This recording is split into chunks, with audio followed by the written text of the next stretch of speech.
The Willows, by Algernon Blackwood. Part 1. After leaving Vienna, and long before you come to Budapest, the Danube enters a region of singular loneliness and desolation, where its waters spread away on all sides regardless of a main channel, and the country becomes a swamp for miles upon miles, covered by a vast sea of low willow bushes.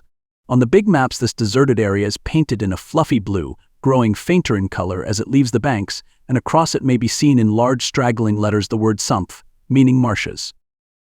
In high flood, this great acreage of sand, shingle beds, and willow-grown islands is almost topped by the water, but in normal seasons the bushes bend and rustle in the free winds, showing their silver leaves to the sunshine in an ever-moving plain of bewildering beauty.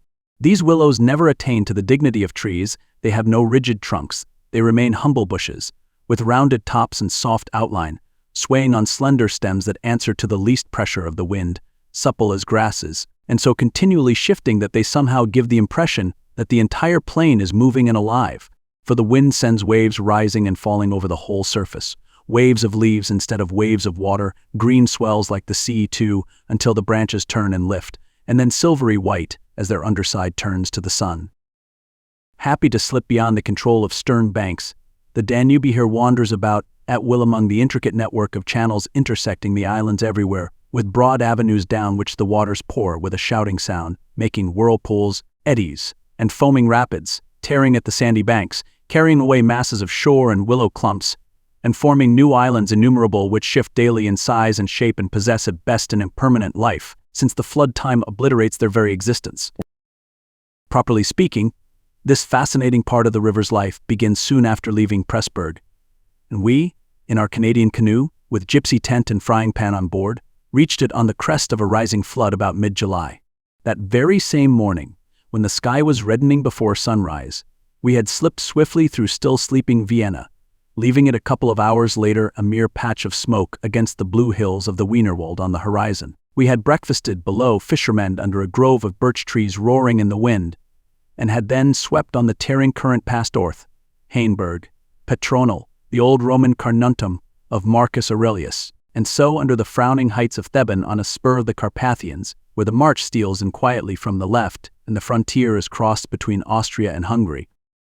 Racing along at 12 kilometers an hour soon took us well into Hungary, and the muddy water's sure sign of flood sent us aground on many a shingle bed, and twisted us like a cork in many a sudden belching whirlpool before the towers of Pressburg. Hungarian, Postany, showed against the sky, and then the canoe, leaping like a spirited horse, flew at top speed under the grey walls, negotiated safely the sunken chain of the Fliegenbruck ferry, turned the corner sharply to the left, and plunged on yellow foam into the wilderness of islands, sandbanks, and swampland beyond the land of the willow. The change came suddenly, as when a series of bioscope pictures snaps down on the streets of a town and shifts without warning into the scenery of lake and forest. We entered the land of desolation on wings, and in less than half an hour there was neither boat nor fishing hut nor red roof, nor any single sign of human habitation and civilization within sight. The sense of remoteness from the world of humankind, the utter isolation, the fascination of this singular world of willows, winds, and waters instantly laid its spell upon us both, so that we allowed laughingly to one another that we ought by rights to have held some special kind of passport to admit us, and that we had, somewhat audaciously, come without asking leave into a separate little kingdom of wonder and magic, a kingdom that was reserved for the use of others who had a right to it, with everywhere unwritten warnings to trespassers for those who had the imagination to discover them. Though still early in the afternoon, the ceaseless buffetings of a most tempestuous wind made us feel weary, and we at once began casting about for a suitable camping ground for the night. But the bewildering character of the islands made landing difficult. The swirling flood carried us inshore, and then swept us out again. The willow branches tore our hands as we seized them to stop the canoe, and we pulled many a yard of sandy bank into the water, before at length we shot with a great sideways blow from the wind into a backwater, and managed to beach the bows in a cloud of spray. Then we lay panting and laughing after our exertions on hot yellow sand, sheltered from the wind, and in the full blaze of a scorching sun, a cloudless blue sky above, and an immense army of dancing, shouting willow bushes, closing in from all sides, shining with spray and clapping their thousand little hands as though to applaud the success of our efforts. What a river! I said to my companion, thinking of all the way we had traveled from the source in the Black Forest, and how we had often been obliged to wade and push in the upper shallows at the beginning of June. "I won't stand much nonsense now, will it?" he said, pulling the canoe a little farther into safety up the sand, and then composing himself for a nap. I lay by his side, happy and peaceful in the bath of the elements: water, wind, sand, and the great fire of the sun, thinking of the long journey that lay behind us, and of the great stretch before us to the Black Sea, and how lucky I was to have such a delightful and charming traveling companion as my friend, the Swede. We had made many similar journeys together, but the Danube, more than any other river I knew, impressed us from the very beginning with its aliveness. From its tiny bubbling entry into the world among the pinewood gardens of Donaueschingen, until this moment when it began to play the great river game of losing itself among the deserted swamps. Unobserved, unrestrained, it had seemed to us like following the growth of some living creature. Sleepy at first, but later developing violent desires as it became conscious of its deep soul, it rolled, like some huge fluid being, through all the countries we had passed, holding our little craft on its mighty shoulders, playing roughly with us sometimes, yet always friendly and well-meaning, till at length we had come inevitably to regard it as a great personage.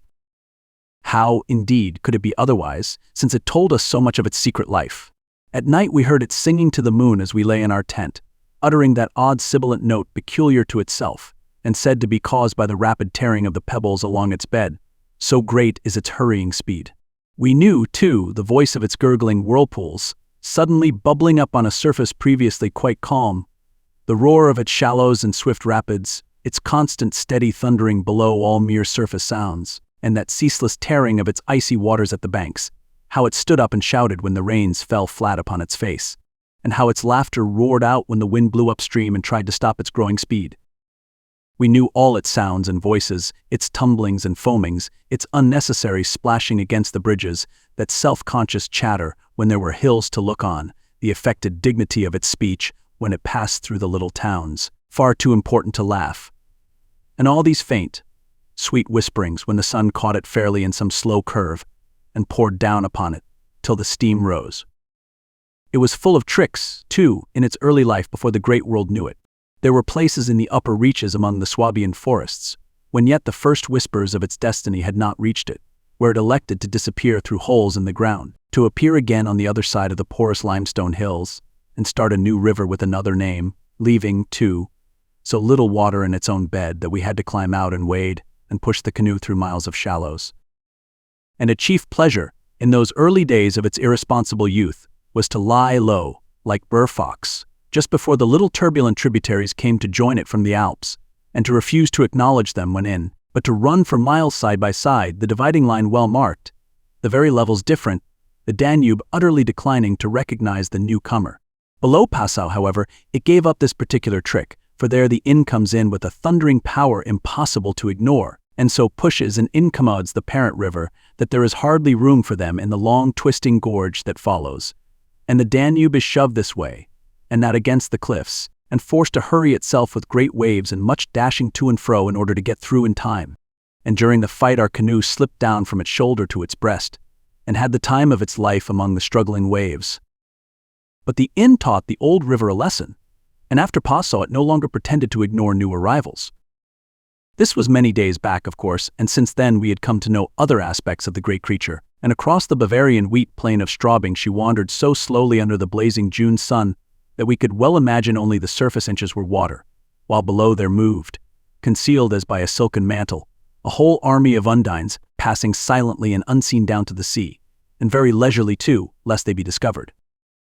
Much, too, we forgave her because of her friendliness to the birds and animals that haunted the shores.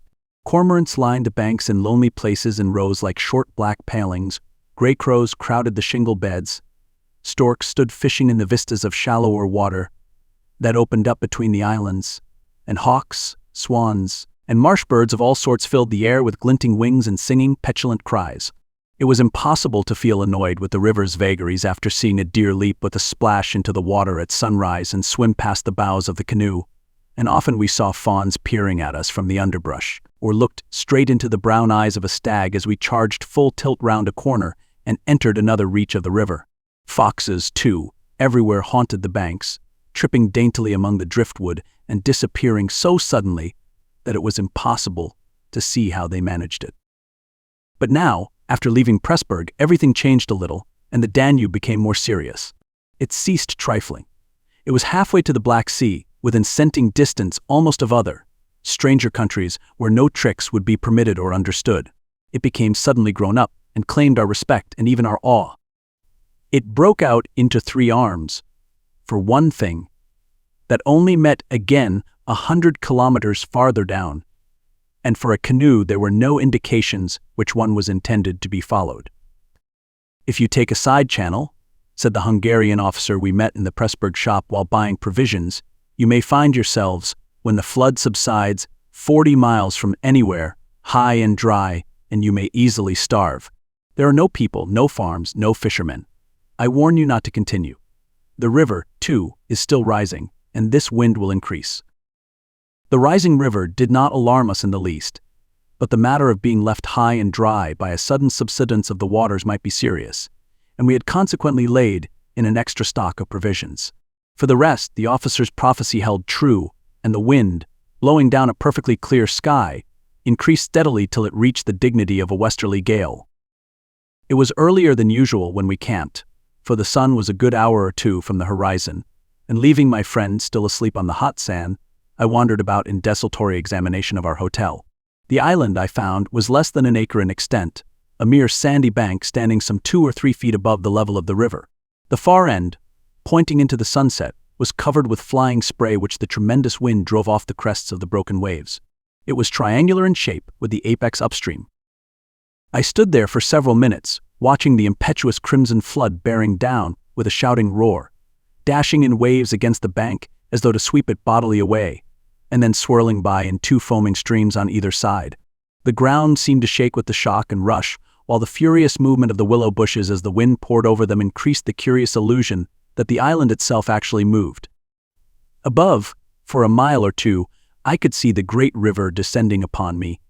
It was like looking up the slope of a sliding hill, white with foam, and leaping up everywhere to show itself to the sun. The rest of the island was too thickly grown with willows to make walking pleasant, but I made the tour, nevertheless. From the lower end the light, of course, changed, and the river looked dark and angry. Only the backs of the flying waves were visible, streaked with foam, and pushed forcibly by the great puffs of wind that fell upon them from behind. For a short mile it was visible, pouring in and out among the islands, and then disappearing with a huge sweep into the willows, which closed about it like a herd of monstrous antediluvian creatures crowding down to drink. They made me think of gigantic sponge-like growths that sucked the river up into themselves. They caused it to vanish from sight. They herded there together in such overpowering numbers. Altogether it was an impressive scene, with its utter loneliness, its bizarre suggestion, and as I gazed, long and curiously, a singular emotion began to stir somewhere in the depths of me. Midway in my delight of the wild beauty, there crept unbidden and unexplained a curious feeling of disquietude, almost of alarm. A rising river, perhaps, always suggests something of the ominous. Many of the little islands I saw before me would probably have been swept away by the morning. This resistless, thundering flood of water touched the sense of awe. Yet I was aware that my uneasiness lay deeper far than the emotions of awe and wonder.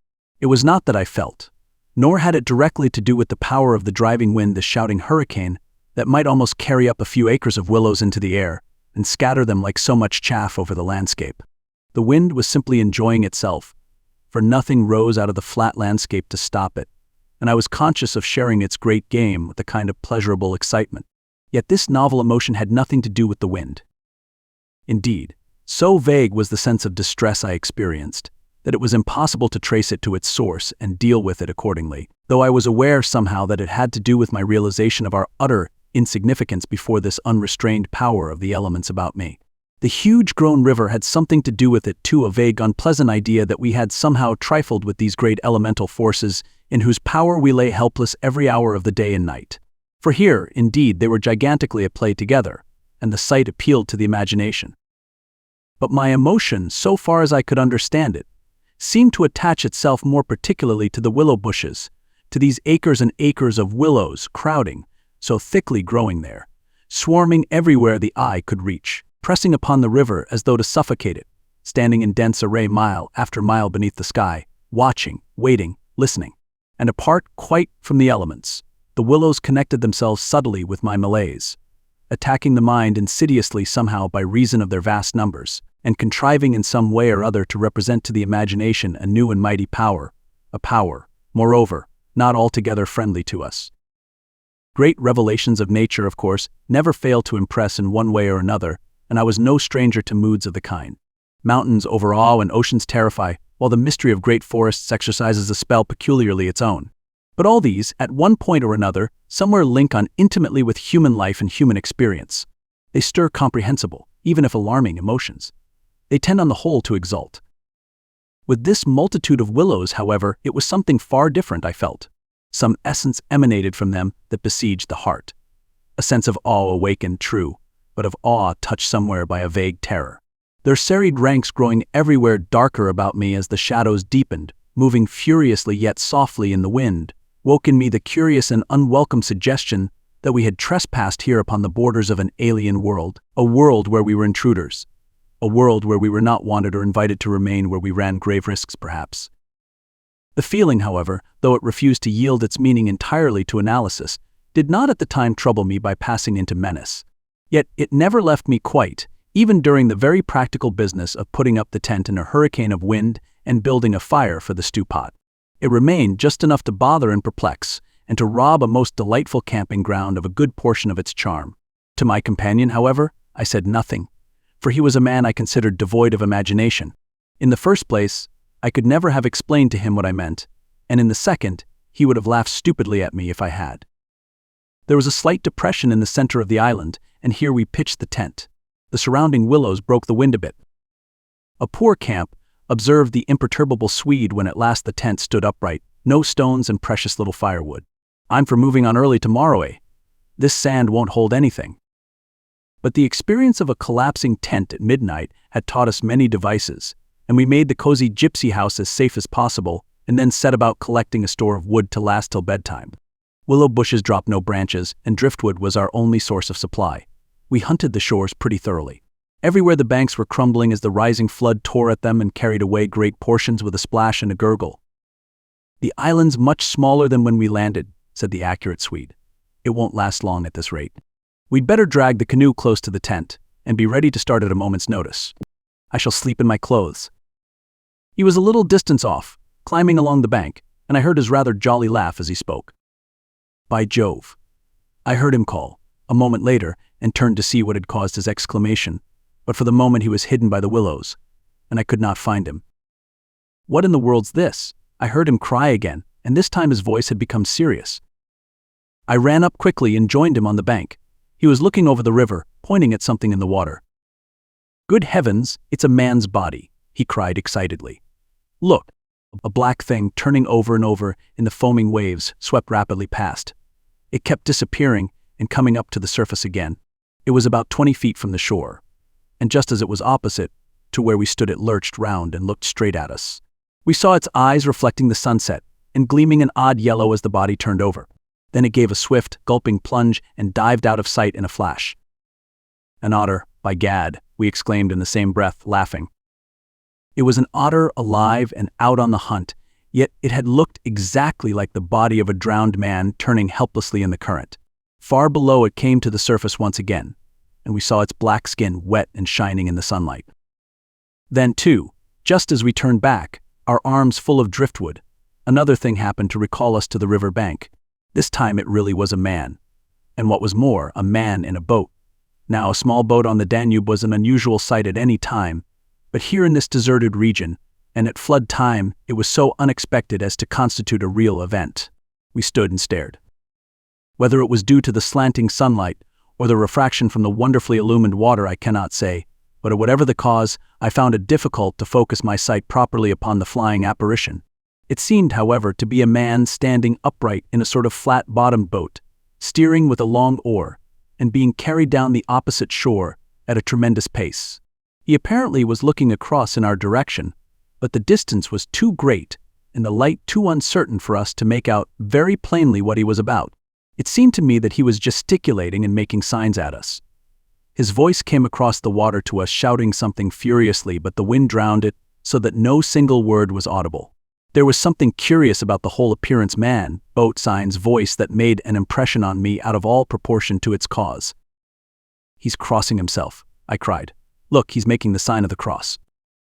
"I believe you're right," the Swede said, shading his eyes with his hand and watching the man out of sight.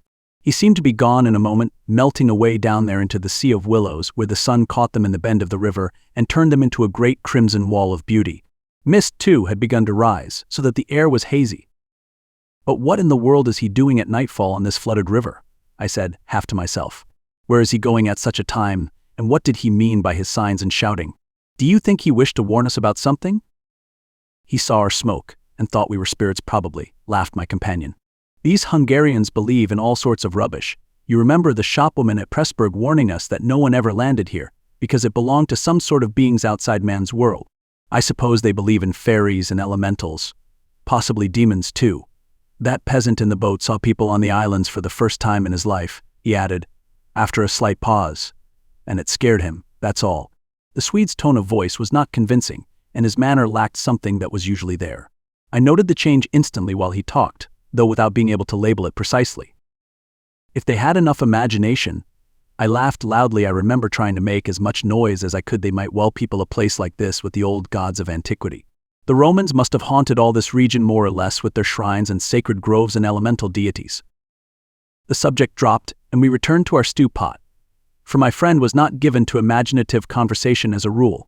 Moreover, just then I remember feeling distinctly glad that he was not imaginative. His stolid, practical nature suddenly seemed to me welcome and comforting.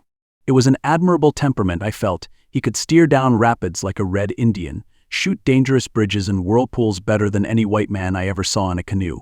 He was a grand fellow for an adventurous trip, a tower of strength when untoward things happened.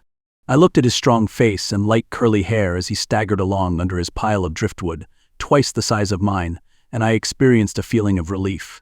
Yes, I was distinctly glad just then that the Swede was what he was, and that he never made remarks that suggested more than they said. The river's still rising, though, he added, as if following out some thoughts of his own, and dropping his load with a gasp. This island will be under water in 2 days if it goes on. I wish the wind would go down, I said. I don't care a fig for the river. The flood, indeed, had no terrors for us. We could get off at 10 minutes' notice, and the more water the better we liked it. It meant an increasing current, and the obliteration of the treacherous shingle beds that so often threatened to tear the bottom out of our canoe. Contrary to our expectations, the wind did not go down with the sun. It seemed to increase with the darkness, howling overhead and shaking the willows round us like straws. Curious sounds accompanied it sometimes, like the explosion of heavy guns, and it fell upon the water and the island in great flat blows of immense power. It made me think of the sounds a planet must make, could we only hear it, driving along through space. But the sky kept wholly clear of clouds, and soon after supper the full moon rose up in the east and covered the river, and the plain of shouting willows with a light like the day. We lay on the sandy patch beside the fire, smoking, listening to the noises of the night round us, and talking happily of the journey we had already made, and of our plans ahead. The map lay spread in the door of the tent, but the high wind made it hard to study, and presently we lowered the curtain and extinguished the lantern. The firelight was enough to smoke and see each other's faces by, and the sparks flew about overhead like fireworks. A few yards beyond, the river gurgled and hissed, and from time to time a heavy splash announced the falling away of further portions of the bank. Our talk, I noticed, had to do with the faraway scenes and incidents of our first camps in the Black Forest, or other subjects altogether remote from the present setting, for neither of us spoke of the actual moment more than was necessary, almost as though we had agreed tacitly to avoid discussion of the camp and its incidents. Neither the otter nor the boatman, for instance, received the honor of a single mention, though ordinarily these would have furnished discussion for the greater part of the evening. They were, of course, distinct events in such a place. The scarcity of wood made it a business to keep the fire going, for the wind, that drove the smoke in our faces wherever we sat, helped at the same time to make a forced draught. We took it in turn to make foraging expeditions into the darkness, and the quantity the Swede brought back always made me feel that he took an absurdly long time finding it. For the fact was I did not care much about being left alone, and yet it always seemed to be my turn to grub about among the bushes or scramble along the slippery banks in the moonlight. The long day's battle with wind and water, such wind and such water, had tired us both, and an early bed was the obvious program. Yet neither of us made the move for the tent. We lay there, tending the fire, talking in desultory fashion, peering about us into the dense willow bushes, and listening to the thunder of wind and river. The loneliness of the place had entered our very bones, and silence seemed natural. For after a bit the sound of our voices became a trifle unreal and forced. Whispering would have been the fitting mode of communication, I felt, and the human voice, always rather absurd amid the roar of the elements, now carried with it something almost illegitimate. It was like talking out loud in church, or in some place where it was not lawful, perhaps not quite safe, to be overheard. The eeriness of this lonely island, set among a million willows, swept by a hurricane, and surrounded by hurrying deep waters, touched us both, I fancy. Untrodden by man, almost unknown to man, it lay there beneath the moon, remote from human influence, on the frontier of another world, an alien world, a world tenanted by willows only in the souls of willows. And we, in our rashness, had dared to invade it, even to make use of it. Something more than the power of its mystery stirred in me as I lay on the sand, feet to fire, and peered up through the leaves at the stars. For the last time I rose to get firewood. "When this is burned up," I said firmly, "I shall turn in," and my companion watched me lazily as I moved off into the surrounding shadows. For an unimaginative man, I thought he seemed unusually receptive that night, unusually open to suggestion of things other than sensory. He too was touched by the beauty and loneliness of the place. I was not altogether pleased, I remember, to recognize this slight change in him, and instead of immediately collecting sticks, I made my way to the far point of the island where the moonlight on plain and river could be seen to better advantage. The desire to be alone had come suddenly upon me. My former dread returned in force. There was a vague feeling in me. I wished to face and probe to the bottom. When I reached the point of sand jutting out among the waves, the spell of the place descended upon me with a positive shock. No mere scenery could have produced such an effect. There was something more here, something to alarm. I gazed across the waste of wild waters. I watched the whispering willows. I heard the ceaseless beating of the tireless wind, and one and all, each in its own way, stirred in me the sensation of a strange distress. But the willows especially, for ever they went on chattering and talking among themselves, laughing a little, shrilly crying out, sometimes sighing, but what it was they made so much to do about belonged to the secret life of the great plain they inhabited, and it was utterly alien to the world I knew, or to that of the wild yet kindly elements. They made me think of a host of beings from another plane of life, another evolution altogether, perhaps all discussing a mystery known only to themselves. I watched them moving busily together, oddly shaking their big bushy heads, twirling their myriad leaves even when there was no wind. They moved of their own will as though alive, and they touched, by some incalculable method, my own keen sense of the horrible. There they stood in the moonlight, like a vast army surrounding our camp, shaking their innumerable silver spears defiantly, formed all ready for an attack. The psychology of places, for some imaginations at least, is very vivid. For the wanderer, especially, camps have their note either of welcome or rejection. At first it may not always be apparent, because the busy preparations of tent and cooking prevent. But with the first pause, after supper, usually it comes and announces itself. And the note of this willow camp now became unmistakably plain to me. We were interlopers, trespassers, we were not welcomed. The sense of unfamiliarity grew upon me as I stood there watching. We touched the frontier of a region where our presence was resented. For a night's lodging we might perhaps be tolerated, but for a prolonged and inquisitive stay, no. By all the gods of the trees and the wilderness, no. We were the first human influences upon this island, and we were not wanted. The willows were against us. Strange thoughts like these, bizarre fancies, born I know not whence, found lodgment in my mind as I stood listening. What, I thought, if, after all, these crouching willows proved to be alive, if suddenly they should rise up, like a swarm of living creatures, marshaled by the gods whose territory we had invaded, sweep towards us off the vast swamps, booming overhead in the night, and then settle down. As I looked, it was so easy to imagine they actually moved, crept nearer, retreated a little, huddled together in masses, hostile, waiting for the great wind that should finally start them a-running. I could have sworn their aspect changed a little, and their ranks deepened and pressed more closely together. The melancholy shrill cry of a night bird sounded overhead, and suddenly I nearly lost my balance as the piece of bank I stood upon fell, with a great splash into the river, undermined by the flood. I stepped back just in time, and went on hunting for firewood again, half laughing at the odd fancies that crowded so thickly into my mind, and cast their spell upon me. I recall the Swede's remark about moving on next day, and I was just thinking that I fully agreed with him, when I turned with a start and saw the subject of my thoughts standing immediately in front of me. He was quite close. The roar of the elements had covered his approach. "You've been gone so long," he shouted above the wind. "I thought something must have happened to you." But there was that in his tone, and a certain look in his face as well, that conveyed to me more than his actual words. And in a flash I understood the real reason for his coming. It was because the spell of the place had entered his soul too, and he did not like being alone. "River still rising?" he cried, pointing to the flood in the moonlight, and the wind simply awful. He always said the same things, but it was the cry for companionship that gave the real importance to his words. "Lucky," I cried back, "our tent's in the hollow. I think it'll hold all right." I added something about the difficulty of finding wood, in order to explain my absence, but the wind caught my words and flung them across the river, so that he did not hear, but just looked at me through the branches, nodding his head. "Lucky if we get away without disaster," he shouted, or words to that effect, and I remember feeling half angry with him for putting the thought into words, for it was exactly what I felt myself. There was disaster impending somewhere, and the sense of presentiment lay unpleasantly upon me. We went back to the fire and made a final blaze, poking it up with our feet. We took a last look round. But, for the wind, the heat would have been unpleasant.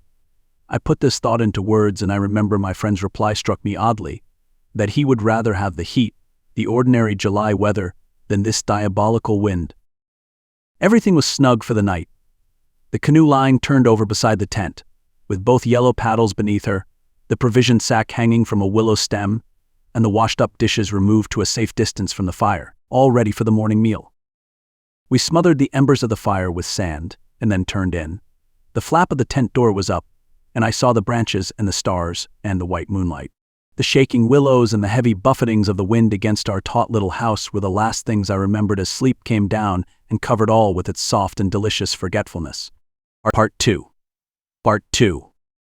Suddenly I found myself lying awake, peering from my sandy mattress through the door of the tent. I looked at my watch, pinned against the canvas, and saw by the bright moonlight that it was past 12 o'clock on the threshold of a new day, and I had therefore slept a couple of hours. The Swede was asleep still beside me.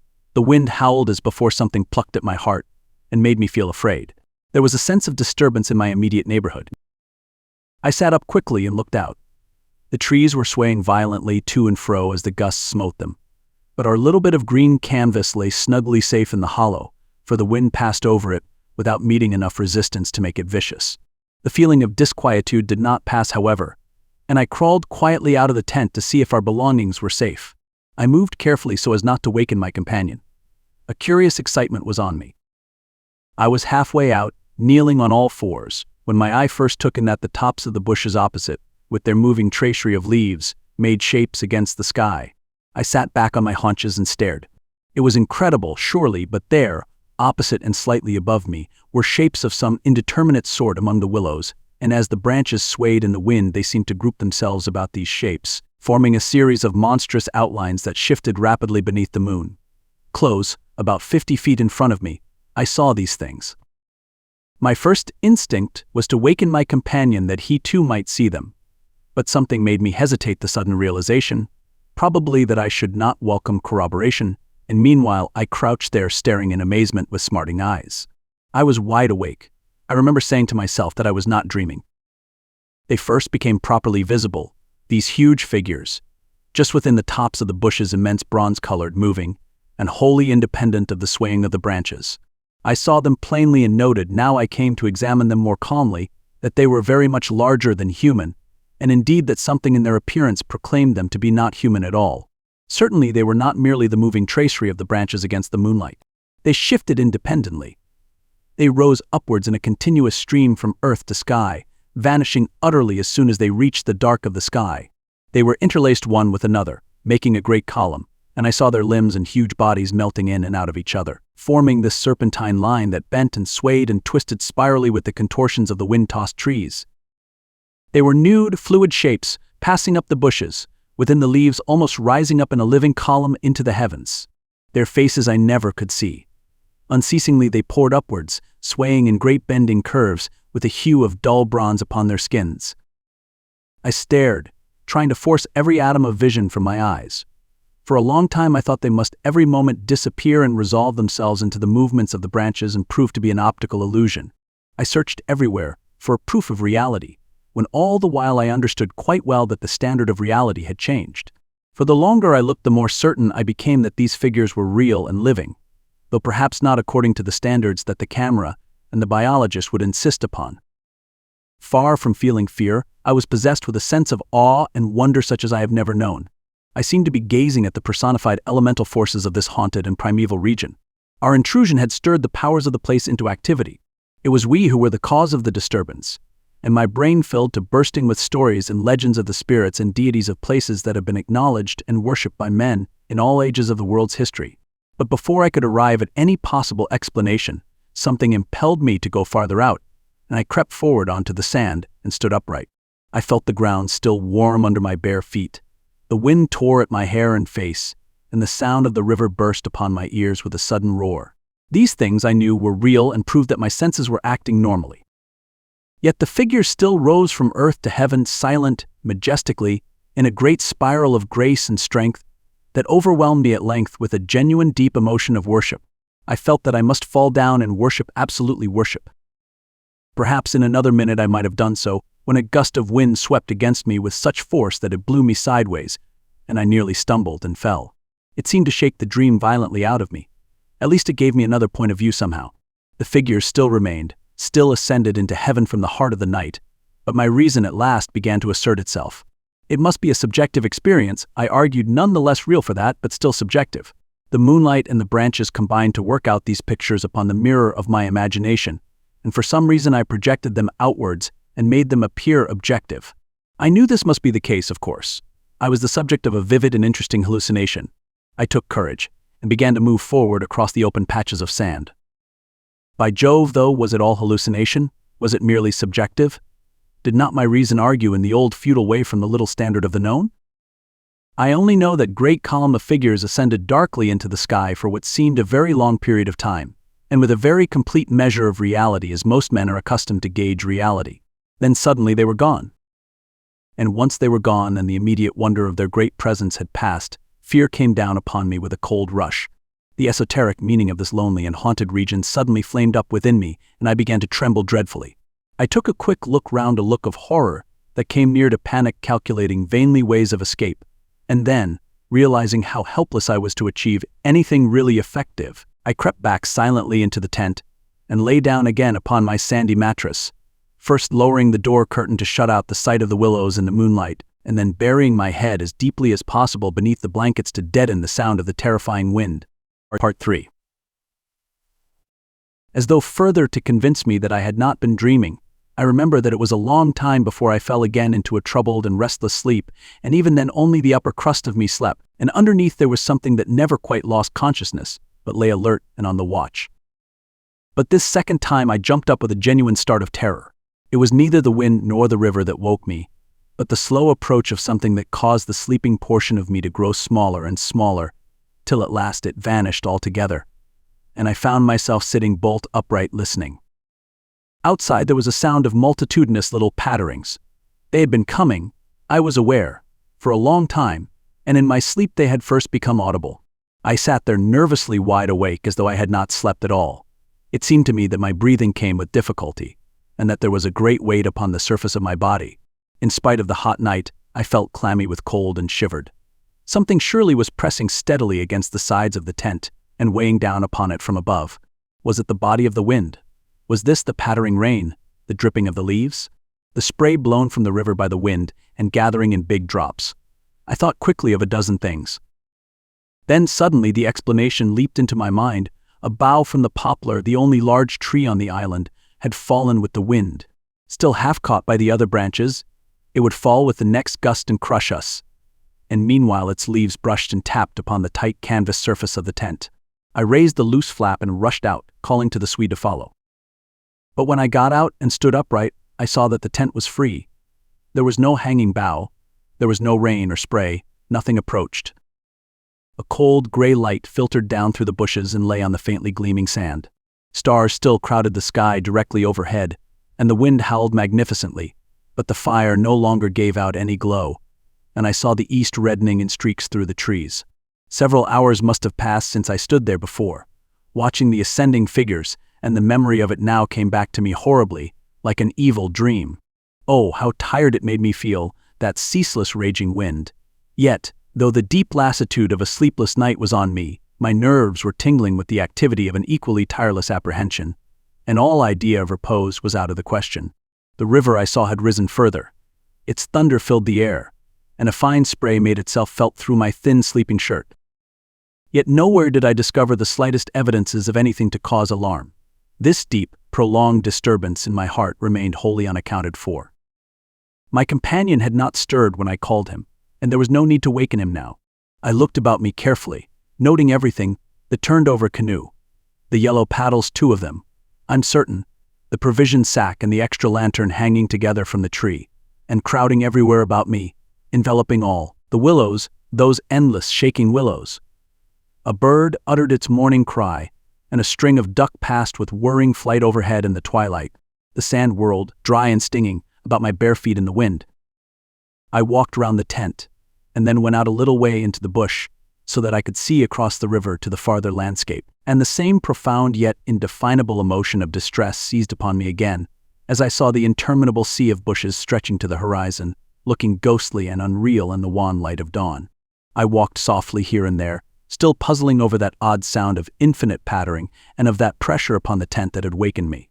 It must have been the wind, I reflected, the wind beating upon the loose, hot sand, driving the dry particles smartly against the taut canvas, the wind dropping heavily upon our fragile roof. Yet all the time my nervousness and malaise increased appreciably. I crossed over to the farther shore and noted how the coastline had altered in the night, and what masses of sand the river had torn away. I dipped my hands and feet into the cool current and bathed my forehead. Already there was a glow of sunrise in the sky and the exquisite freshness of coming day. On my way back I passed purposely beneath the very bushes where I had seen the column of figures rising into the air, and midway among the clumps I suddenly found myself overtaken by a sense of vast terror. From the shadows a large figure went swiftly by. Some one passed me, as sure as ever man did. It was a great staggering blow from the wind that helped me forward again, and once out in the more open space, the sense of terror diminished strangely. The winds were about and walking, I remember saying to myself, for the winds often move like great presences under the trees, and altogether the fear that hovered about me was such an unknown and immense kind of fear, so unlike anything I had ever felt before, that it woke a sense of awe and wonder in me that did much to counteract its worst effects. And when I reached a high point in the middle of the island from which I could see the wide stretch of river, crimson in the sunrise, the whole magical beauty of it all was so overpowering that a sort of wild yearning woke in me and almost brought a cry up into the throat. But this cry found no expression, for as my eyes wandered from the plain beyond to the island round me, and noted our little tent half hidden among the willows, a dreadful discovery leaped out at me, compared to which my terror of the walking wind seemed as nothing at all. For a change, I thought, had somehow come about in the arrangement of the landscape. It was not that my point of vantage gave me a different view, but that an alteration had apparently been effected in the relation of the tent to the willows, and of the willows to the tent. Surely the bushes now crowded much closer, unnecessarily, unpleasantly close. They had moved nearer.